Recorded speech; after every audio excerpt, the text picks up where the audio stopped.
The internet has revolutionized our world. It has connected us in ways we never thought possible. But this interconnectedness has also made us vulnerable. Hackers are constantly looking for ways to exploit weaknesses in our networks. Cybersecurity is no longer optional, it's essential. Think of it as a game of chess. On one side, we have the hackers, always searching for an opening. On the other, we have cybersecurity professionals, building defenses and anticipating attacks. The stakes are high. A successful attack can result in data breaches, financial losses, and reputational damage. But knowledge is power. Understanding how hackers operate is the first step in defending against them. This essay will delve into the tactics hackers use to exploit network vulnerabilities. We'll explore the tools of their trade and the methods they employ. By understanding their tactics, we can build stronger defenses, we can protect our networks and safeguard our digital assets. The battle for cybersecurity is ongoing, but it's a battle we can win. Imagine you're a burglar casing a house. You'd want to know every possible entry point, right? You'd want to know where the doors and windows are, right? You'd study the layout meticulously to find the easiest way in. Hackers do the same thing with networks. They meticulously analyze the network to find vulnerabilities. They use tools to scan networks and identify potential entry points. These tools help them map out the network's structure. One of the most popular scanning tools is Nmap, short for Network Mapper. It's widely used by both security professionals and hackers. Nmap is a powerful tool that allows hackers to discover hosts and services on a network. It can reveal a lot about the network's setup. It's like a digital blueprint, revealing the network's structure and vulnerabilities. This information is crucial for both attackers and defenders. Nmap works by sending packets to a target network. These packets are designed to elicit responses from devices on the network. These packets interact with devices on the network, revealing information about them. The responses can tell a lot about the device's configuration. Hackers can use this information to identify open ports, running services, and even the operating systems in use. This helps them plan their attack. Think of ports as doors into a computer system. Each port can be an entry point for data. Each port is associated with a specific service. For instance, web servers typically use port 80 or 443. For example, port 80 is commonly used for web traffic.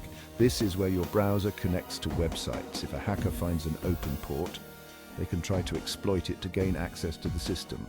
This can lead to a security breach. Knowing how Nmap works is crucial for defenders. It helps them understand the methods attackers use. By understanding how hackers scan networks, we can better secure our own. This knowledge is essential for building robust defenses. We can close unnecessary ports, harden our systems, and make it much harder for attackers to gain a foothold. Regularly scanning your own network can help identify and fix vulnerabilities before they are exploited. Technology is only as strong as its weakest link. And in many cases, that weakest link is not the hardware or software, but the human element. Often, that weakest link is us, humans. Our natural tendencies and behaviors can be exploited by those with malicious intent. Hackers know this, and they exploit it through social engineering. This method relies on psychological manipulation rather than technical hacking skills. Social engineering is the art of manipulating people into giving up confidential information. It can be as simple as a phone call or as complex as a multi-step scam. It's about deception, persuasion, and exploiting human trust. Hackers craft their approaches to seem legitimate and trustworthy. Hackers use social engineering to trick people into clicking on malicious links, downloading infected files, or revealing sensitive data. They create scenarios that seem urgent or beneficial. One common tactic is phishing. This involves sending emails that appear to be from legitimate sources. Hackers send emails that appear to be from legitimate sources like banks or social media platforms. These emails are designed to look authentic and trustworthy. These emails often contain urgent requests or tempting offers, designed to trick recipients into clicking on malicious links. Another tactic is baiting, which preys on our curiosity. Hackers leave infected USB drives or offer free downloads of popular software. These items are often left in places where they are likely to be found. These traps are designed to lure unsuspecting victims into compromising their own systems. Once the bait is taken, the hacker gains access to the victim's data. Social engineering is effective because it preys on human nature. Our instincts to trust and help can be our downfall. We are naturally curious, trusting, and eager to help. These traits, while positive, can be manipulated by those with ill intentions. Hackers exploit these traits to their advantage. They study human behavior and use it to craft their attacks, but by being aware of these tactics, we can avoid falling victim to them. Education and vigilance are our best defenses against social engineering attacks. Section 4. Exploiting the cracks, software, vulnerabilities, and metasploit. Software isn't perfect. Despite the best efforts of developers, no software is entirely free from flaws. It's written by humans, and humans make mistakes. These mistakes can be as simple as a typo or as complex as a logic error. These mistakes can lead to vulnerabilities, which hackers can exploit to gain unauthorized access to systems. Such vulnerabilities can be found in operating systems, applications, and even hardware. Think of software vulnerabilities as cracks in a wall. Just as water can seep through the smallest crack, hackers can find and exploit even the tiniest flaw in software. Hackers can exploit these cracks to bypass security measures and infiltrate systems. Once inside, they can move laterally, gaining deeper access and control. They use a variety of tools and techniques to discover and exploit these vulnerabilities. These tools range from simple scripts to sophisticated software suites. One popular tool is Metasploit. This powerful framework is widely used by both security professionals and malicious hackers. This framework provides hackers with a vast library of exploits, payloads, and other tools for penetration testing. It simplifies the process of finding and exploiting vulnerabilities. It's like a Swiss Army knife for hackers, allowing them to probe for weaknesses and launch targeted attacks. With Metasploit, they can automate many tasks that would otherwise be time-consuming.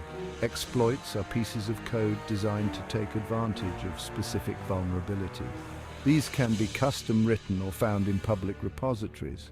Once a vulnerability is exploited, hackers can inject malicious code, known as payloads, into the system. Payloads can perform a variety of functions, from stealing data to creating backdoors. Payloads can give hackers a backdoor into the system, allowing them to steal data, install malware, or take complete control. This can lead to significant damage and data breaches. Staying ahead of hackers requires constant vigilance. Cybersecurity teams must continuously monitor systems for signs of intrusion and respond quickly to any threats. Software vendors release patches to fix vulnerabilities, but these patches are only effective if they're applied. Delays in patching can leave systems exposed to attacks. Keeping software up to date is crucial for mitigating the risk of exploitation.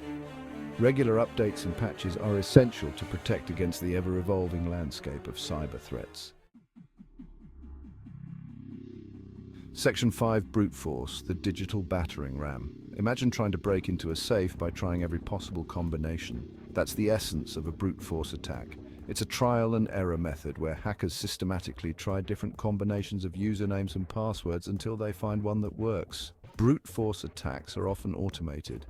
Hackers use software to rapidly try thousands or even millions of combinations per second. While this approach may seem rudimentary, it can be surprisingly effective, especially against weak passwords. The longer a password is and the more complex it is, the harder it is to crack using brute force. Short, simple passwords can be cracked in minutes, while strong, complex passwords can take years or even centuries. Protecting against brute force attacks involves strengthening password policies, enforcing strong passwords, limiting login attempts, and using multi-factor authentication can significantly reduce the risk of successful brute force attacks. Think of your passwords as the first line of defense against unauthorized access. Make them strong, change them regularly, and never reuse them across multiple accounts.